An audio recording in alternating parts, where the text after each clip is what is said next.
नाजरीन कराम अस्सलाम वालेकुम। चूँकि अब सर्दी का मौसम है तो इसमें मछली बतौर ग़िज़ा बहुत ज़्यादा इस्तेमाल होती है। तो इस ज़मन में ताज़ा मछली की पहचान के बारे में माहिरीन ने जो हदायत दी हैं उन पर आज हम तबसरा करेंगे। तो इनमें पहले नंबर पे ये बताया गया है कि जब मछली ख़रीदने के लिए जाएं तो इसकी आँखों को बगौर देखें, यानी उसकी आँखों में आँखें डालकर देखें। अगर इनमें चमक नज़र आए तो इसका मतलब है कि ये ताज़ा मछली है, क्योंकि जैसे ही मछली पुरानी होती है तो उसकी आँखों की चमक मांद पड़ जाती है और उसकी आँखें धुंधली सी दिखाई देने लगती हैं।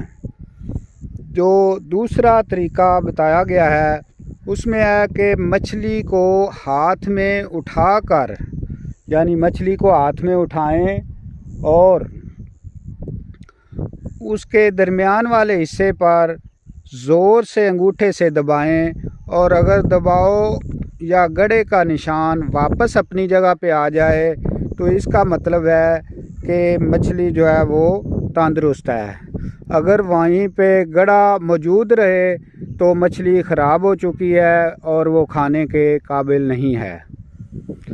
तीसरा जो पॉइंट बताया गया है वो ये है कि मछली के जो गलफड़े होते हैं, जो साइड पे जिनसे उसे सांस वगैरह आती है, उसको उठाकर देखें तो वो गहरे लाल रंग के होने चाहिए, यानी उनके गलफड़े गहरे लाल रंग के होने चाहिए। और अगर वो खून की तरह सुर्ख सुर्ख नज़र आने की बजाय मैरून या काले से नज़र आएँ तो समझ जाएं कि ये मछली ख़राब हो चुकी है। यानी अगर वो सुर्ख नज़र आएंगे तो वो मछली बिल्कुल ताज़ा होगी। यानी ये जो दर्जा बाला 3 तरीके बताए गए हैं, तो इनके तहत अगर आप मछली ख़रीदेंगे तो आप ताज़ा मछली हासिल करके फ्रेश और ताज़ा मछली का मज़ा ले सकेंगे। वस्सलाम।